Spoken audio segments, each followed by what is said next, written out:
Chinese बहू। Chinese बहू हमारी याद तो है ना आपको? भूले तो नहीं ना? हाँ भाई, थोड़ी देर में ही सही, लेकिन चाइनीज बहू की कहानी आ ही गई।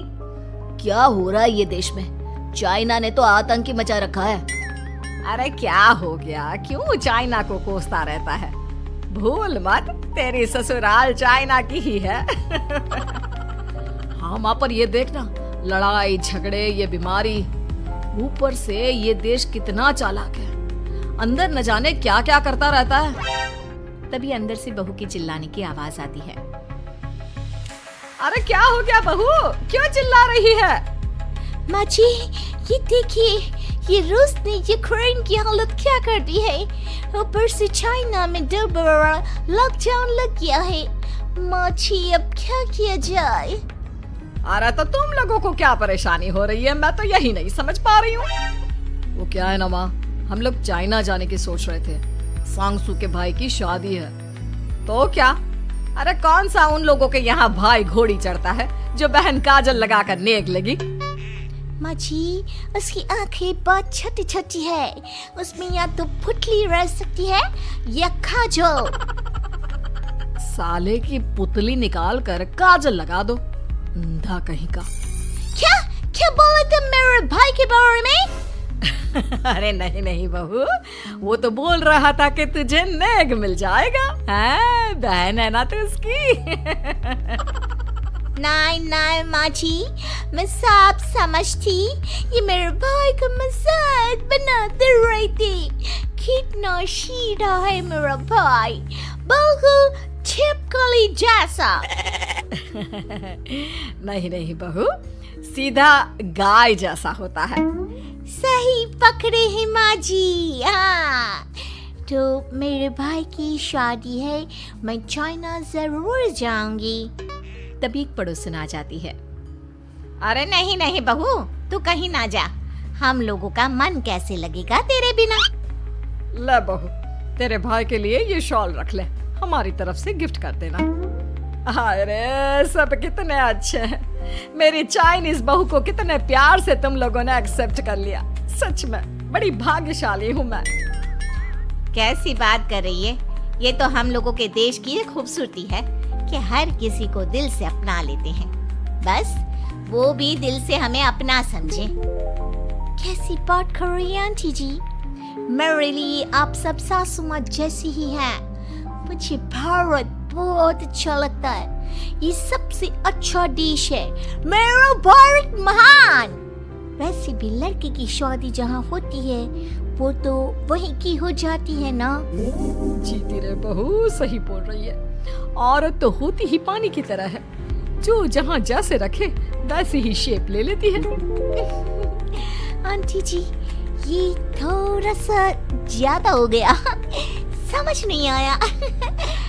नो प्रॉब्लम, मैं चाय बना कर लाती हूँ। फिर क्या, वो दिन भी आ जाता है जब बेटे बहू को चाइना जाना पड़ता है। वहाँ जाकर बहू का भाई कहता है, मेहरबान आ गए, मेहरबान आ गए। मैंने सबको बोला कि सब हिंदी में बात करेंगे, नहीं तो बहन नाराज हो जाएगी। थैंक्स बॉय, हिंदी मेरी भाषा है, आप मुझे उसमें बात करना अच्छा लगता है। आपने जीजा जी से मिलो। ओ बहन, तुम अंदर चलो। सभी बहू को अंदर लेकर चले जाते हैं, लेकिन सांगसू का पति, वो तो बेचारा चाइना के ससुराल के आंगन में अकेला खड़ा रहता है। काफी देर तक जब कोई उसे नहीं पूछता तो वो माँ को घर पर फोन करता है। हाँ बेटा, पहुँच गए ना कुशल मंगल? हाँ माँ, लेकिन सांगसू पता नहीं कहाँ है, वो तो अंदर गई है तब से बाहर आई ही नहीं। अरे कैसी बात कर रहा है? तो तू अंदर चला जा, तू बाहर क्यों है? अरे दामाद है तू वहाँ का, उन लोगों ने तुझे बिठाया, चाय पानी कुछ नहीं पूछा? नहीं ना माँ। तभी सामने से सांगसू आती है। क्यों आप अभी तक तैयार नहीं हुए?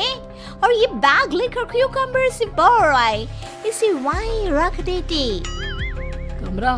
कौन सा कमरा? अरे कैसी बात कर रही हो? जब से तुम अंदर गई हो मैं बाहर ही तो खड़ा हूँ। बहू को बहुत हैरानी होती है और गुस्सा भी आता है। तभी उसका भाई और माँ आ जाते हैं। और सांगसू, अंदर खाना लग गया है। पहले ये बताओ कि मेरे पति को किसी ने खाना या पानी क्यों नहीं पूछा? वो भारत से ससुराल पहली बार आया है, वो भी मेरे कहने पर। उनकी इज्जत क्यों नहीं की? देख बेटी, तूने जबरदस्ती जिद में शादी की थी तो हम लोगों ने कर दी, लेकिन अब तुम ये सोचो, पूरी चाइना में मैं इस इंडियन को अपना दामाद बताऊं? So sorry. हाँ संगसू, और तुम भी चुप रहना, नहीं तो वो लोग मेरी शादी तोड़ देंगे। ओह, ऐसी बात है। कोई बात नहीं, मैं बाहर होटल में रह लेता हूँ, तुम वही करो जो ये लोग चाहते हैं। कैसी बात कर रहे हो? शादी के बाद पति जैसा भी हो, जो भी हो, पति होता है। वैसे भी तुम्हारे पूरे परिवार ने, सबने बिना सोचे मेरा साथ दिया, मुझे एक्सेप्ट किया, प्यार किया। मैं अपने देश में आपको अकेला कैसे छोड़ सकती हूँ?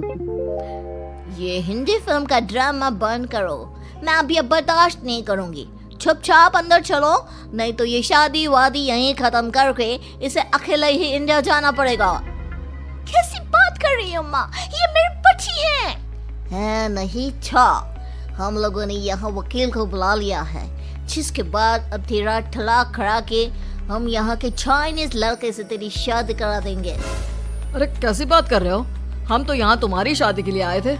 नहीं, मैं सांगसू के बिना नहीं रह सकता हूँ। हाई वोल्टेज ड्रामा होने के बाद से ही सारा माहौल खराब हो जाता है कि तभी एक लड़की आती है।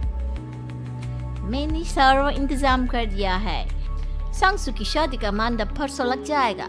तब तक इसके पति को कमरे में बंद कर देते हैं। सभी सांगसू के पति का हाथ बांधकर उसे कमरे में बंद कर देते हैं। ये क्या कानूनी है? आप लोग मेरे पति के साथ ऐसा नहीं कर सकते हैं। मैं किसी से शादी नहीं करूंगी, ये साफ बात है। पहले मैं अपनी शादी करूं, फिर तेरी भी शादी करवा दूंगा। सब कुछ तय हो जाता है, भाई की शादी हो जाती है। फिर वो दिन भी आ जाता है जब सांगसू की शादी वो लोग जबरदस्ती करने के लिए उसे मंडप पर ले जाते हैं। ऐसा मत करो, ये मेरी बीवी है। मैं किसी से शादी नहीं करूंगी। कैसे नहीं करेगी शादी? शादी तो तेरा बाप भी करेगा। हो, मैं करूंगा शादी। प्लीज कोई मेरी शादी किसी अच्छा औरत से करवा दे। चुप, बिल्कुल चुप। फिर माँ सांगसू और उसके पति से कहती है, तुम लोगों का बच्चा मेरी कैद में है। अगर तुम लोगों ने कोई भी होशियारी की तो मैं इस बच्चे को मार दूंगी। दोनों माँ का रूप देखकर हैरान हो जाते हैं। बच्चे की खातिर दोनों शांत हो जाते हैं और शादी की रस्में शुरू हो जाती है कि तभी सांगसू की सास पुलिस के साथ आ जाती है।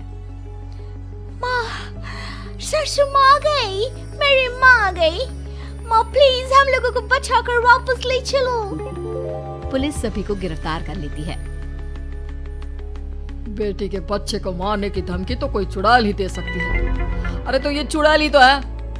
ये सही बोल रहे हैं, ये औरत किसी चुड़ैल से कम नहीं है। तभी उन लोगों का बच्चा भी आकर सांगसू के गले लग जाता है। माँ, तू सही समय पर आ गई, लेकिन तुझे कैसे पता चला कि यहाँ ये सब हो रहा है? बेटा, ये चाइनीज लोग ना होते ही धोखेबाज हैं। इन लोगों पर मुझे भरोसा नहीं था, इसलिए मैंने तेरे फोन को हमेशा के लिए मेरे फोन से अटैच कर दिया था, जिससे तेरे आसपास होने वाली सारी बात मैं सुनती रहूं। उस दिन भी मेरी तेरी बात हो रही थी तो तेरा फोन ऑन था, मैं सब समझ गई थी। मुझे माफ कर दो। नहीं, बिल्कुल नहीं। चलिए माँ जी, इंडिया वापस चलते हैं। आज के बाद मैं यहाँ कभी नहीं आऊंगी।